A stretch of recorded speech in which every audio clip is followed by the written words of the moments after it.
Biology नए class लाइ chapter 3 lesson 23 define terms इस्तिलाहन जूं वस्फूं आऊं बायोलॉजी जो उस्ताद नजुला चन्ना अवां सिंध ऑनलाइन स्कूल में भलीकार असांजे अॼोके लेक्चर जो मौज़ू आहे चैप्टर 3 जी एक्सरसाइज जो सेक्शन 3 आहे डिफाइन टर्म्स जंहिंमें कुझु इस्तिलाह मिलियल हूंदा उन्हनि जूं असां वस्फूं बयानु कंदासीं।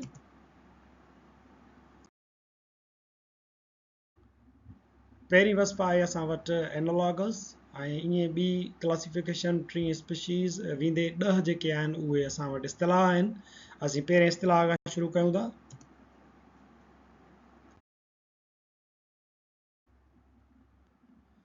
Analogous an organ or part similar in function to an organ or a part of an other animal or plant ॿूटनि या जानवरनि जे हिकिड़े हिसे सां ॿियो जेको ॿिए कंहिं जानदार जो ॿूटे जो या जानवर जो को उज़वो आहे जेको उन सां फंक्शन में मुशाबियत रखंदो आहे, कमु ॿिन्ही जो साॻियो हूंदो आहे but different in structure and origin, पर उनजो जेको बुनियादु हूंदो आहे या उनजी जेका बनावट हूंदी आहे उहा मुख़्तलिफ़ हूंदी आहे। मिसाल जे तौर ते द गिल ऑफ फिश, मच्छीअ जी जेका कली थींदी आहे as analogue of the lung of a cat.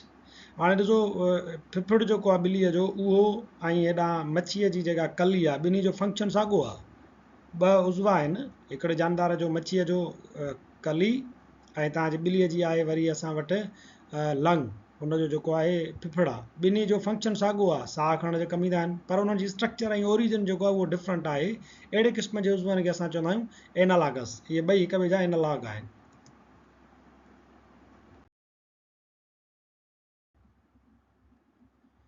Number ॿियों टर्म आहे classification. In biology, classification is the process of arranging organisms, both living and extinct, into groups based on similar characteristics या वरी different characteristics। क्लासिफिकेशन बायोलॉजी जे अंदरि हिकिड़ो अहिड़ो अमल हूंदो आहे जंहिंमें असां जानदारनि खे जेकी ज़िंदा हुजनि या वरी ख़तमु थी विया हुजनि उन्हनि खे बि असां हिकु जहिड़ियुनि ख़ासियतुनि जे बुनियाद ते या वरी अलॻि अलॻि ख़ासियतुनि जे बुनियाद ते मुख़्तलिफ़ ग्रुपनि में विराईंदा आहियूं। इन विराइजण वारे अमल खे ग्रुपिंग वारे अमल खे असां चवंदा आहियूं classification. The science of naming and classifying organisms is called taxonomy. ऐं वरी तव्हां वरी जेको साइंस इस्तेमालु कंदा आहियो पंहिंजो नाले ॾियण जी ऐं वरी जानदारनि खे विराइण वारी जेका क्लासिफाई करण वारी साइंस आहे उनखे असां चवंदा आहियूं taxonomy. The term is derived from the Greek taxis arrangement and nomos law, यानी अरेंजमेंट जो कानून टेक्सोनॉमी। जीअं kingdom archaea, kingdom bacteria, kingdom protista, kingdom fungi, kingdom plantae, kingdom animalia. हाणे 5 जेके किंगडम आहिनि असां वटि हीअ 2 आहिनि उहे तव्हांजा अची विया किंगडम मोनेरा में, बाक़ी प्रोटिस्टा, फंगाई, टियों आहे प्लांटाई ऐं असां वटि चौथों पंजो जेको आहे उहो हूंदो आहे किंगडम एनिमेलिया। इहे जेके 5 आहिनि असां वटि उहे वॾा ग्रुप आहिनि जानदारनि जा। इहा जेका क्लासिफिकेशन कई आहे इन प्रोसेस खे असां चवंदा आहियूं क्लासिफिकेशन या जानदारनि जी विरासत, तरतीब।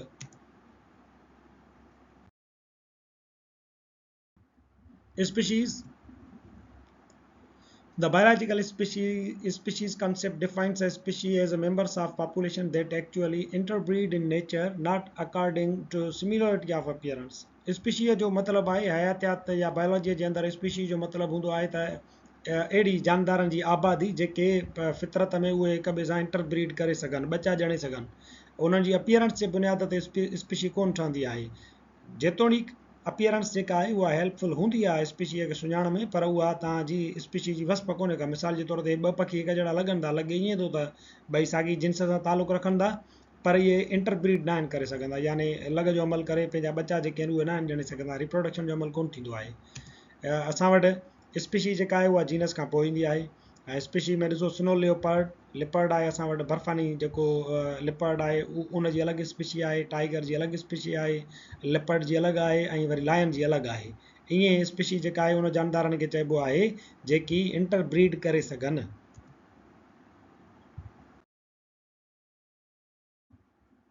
नंबर चौथों इस्तिलाह आहे family. Family is a taxonomic group containing 1 or more related genre। Family हिकिड़ो अहिड़ो टैक्सोनॉमिक ग्रुप आहे जंहिंजे अंदरि हिकु या 2 जनरा जेके आहिनि उहे शामिलु हूंदा आहिनि। मिसाल जे तौर ते तव्हांजो किंगडम हूंदो आहे, पोइ फाइलम हूंदो आहे, पोइ क्लास हूंदो आहे, पोइ ऑर्डर हूंदो आहे, पोइ फैमिली हूंदी आहे। हाणे फैमिली आहे उनजे अंदरि तव्हांखे हिकिड़ो जिनस मिलंदो पैंथरा ऐं ॿियो जनरस तव्हांखे मिले थो नियोफैलिस। हाणे इहे 2 जनरा जेके आहिनि हिन फैमिली फैलिडाई जे अंदरि अची वञनि था। सब फैमिली आहे हिननि जी, फैमिली अथनि हिननि जी फैलिडाई, उन जे अंदरि हे जेके आहिनि उहे मुख़्तलिफ़ जेके आहिनि उहे जनरा आहिनि। हिकिड़ो पैंथरा आहे, ॿियो नेओफेलिस आहे। ॿ जेनस जेके आहिनि उहे पाण में गॾिजी करे फैमिली फैलिडाई ठाहिनि था। सो फैमिली छा खे चवंदा? हिकिड़ो अहिड़ो टेक्सानॉमिक ग्रुप जंहिंमें हिकु या हिक खां वधीक जेके आहिनि जनरा अंदरि शामिल हूंदा आहिनि।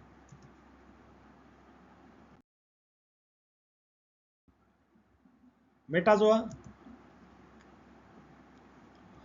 Metazoa are those animals whose body is arranged into tissues, organs and organ system.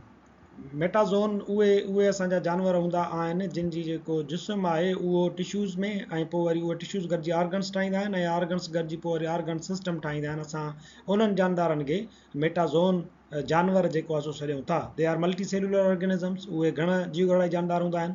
मिसाल जे तौर ते fish, birds, amphibians, reptiles and mammals. खीर ॾींदड़ जेके जानदार आहिनि उहे जानवर, रेप्टाइल्स रेड़ियूं पाईंदड़, एम्फेबियंस जेकी ॿिटी ज़िंदगी गुज़ारींदा आहिनि, पाणीअ में जीअंदा आहिनि, ख़ुश्की ते बि जीअंदा आहिनि, पखी ऐं मच्छियूं हिन में शामिल अची वञनि थियूं।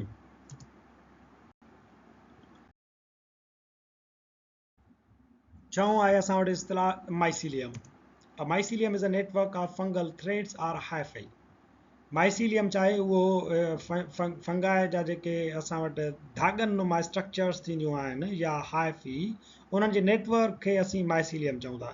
माइसीलिया ऑफ्टन ग्रो अंडरग्राउंड, ज़मीन जे अंदरि ई जेको आहे सो इहे माइसीलिया जेके आहिनि ग्रो कंदा आहिनि, but can also thrive in other places such as rotting tree trunks. पर इहे जेके आहिनि वरी जेकी हिननि जा वणनि जा थुड़ थींदा आहिनि जेकी ॻरियल हुजनि, उन्हनि जे मथां पिणु इहे जेको माइसीलियम आहे फुटी पवंदो आहे। Single spore can develop in to a mycelium. हिकिड़ो जेको स्पोर थींदो आहे हिन जे अंदरि, मशरूम जे मथां जेका हुनजी स्ट्रक्चर थींदी आहे, उन जे अंदरि स्पोर्स थींदा आहिनि, उहे पिणु उन्हनि मंझां बि जेकॾहिं उहो फुटी पियो त उन मां बि माइसीलियम जेको आहे सो ग्रो करे सघे थो।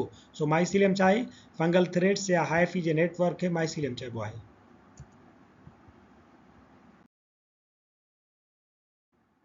नंबर 7 आहे hyphae. Hyphae are the feathery filaments that make up multicellular fungi.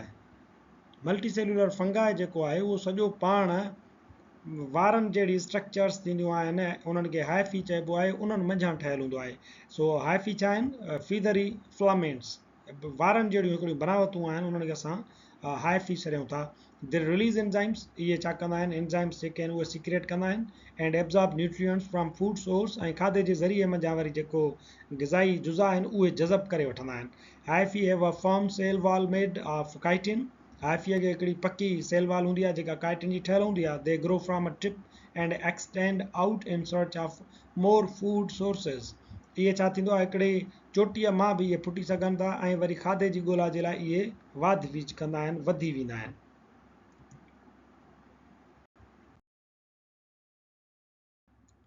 अठों असां वटि इस्तिलाह आहे genus. It is a group of organisms that in house species. ही जीनस जानदारनि जो अहिड़ो ग्रुप हूंदो आहे जंहिंजे अंदरि स्पीशीज़ शामिल हूंदियूं आहिनि।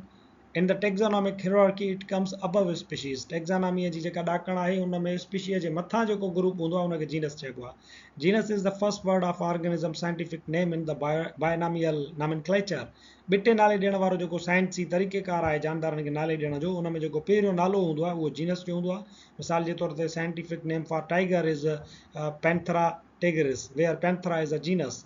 टाइगर जो जेको साइंसी नालो आहे उहो आहे पैंथरा टिगरिस। उन में जेको पैंथरा आहे उहो जीनस खे ज़ाहिर कंदो आहे। पोयों नालो तव्हांखे ख़बर आहे त स्पीशी खे ज़ाहिर कंदो आहे।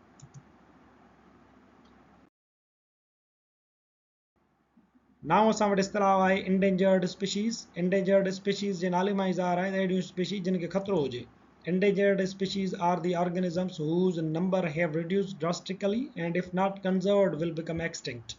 Endangered species यानी ख़तरे में आयल जेकी स्पीशीज़ आहिनि या नायाब नसुल हिननि खे सम्झो। नायाब नसुल उहे जानदार हूंदा आहिनि जिन जो नंबर तमामु घणो सीरियस हद ताईं किरी चुको हुजे, ऐं जेकॾहिं के क़दम न खयां विया उन्हनि खे बचाइण जे लाइ त उहे ख़तमु थी वेंदा। The example of endangered species are tiger, red panda and Asiatic elephant. Asia वारी हाथी ऐं असांजो रेड पांडा ऐं जेको टाइगर आहे उहे अहिड़ियूं स्पीशीज़ आहिनि जेके नायाब नसुल वञी करे थिया आहिनि। जेकॾहिं हिननि खे असां बचाइण जा क़दम न खयासीं त इहे एक्सटिंक्ट थी वेंदा, ख़तमु थी वेंदा।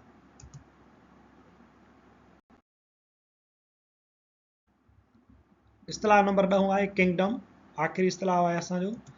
The highest classification in which living organisms are grouped in linear taxonomy, ranking above a phylum. phylum जे मथां जेको वॾे में वॾो ग्रुप हूंदो आहे, हाईएस्ट क्लासिफिकेशन हूंदी आहे जानदारनि जी, उनखे असां किंगडम सॾींदा आहियूं, ऐं इहो लिनियर टैक्सोनॉमी में हाईएस्ट ग्रुप आहे kingdom. One widely accepted system of classification divides life into 5 kingdoms. तमामु जेका वसी तर जेका क़बूलियल क्लासिफिकेशन आहे जानदारनि जी, उन में 5 किंगडम आहिनि। हिकिड़ो आहे मोनरा, ॿियो आहे प्रोटिस्ट, टियों आहे फंगाई, चोथों आहे प्लांट्स, ऐं पंजो आहे एनिमल्स।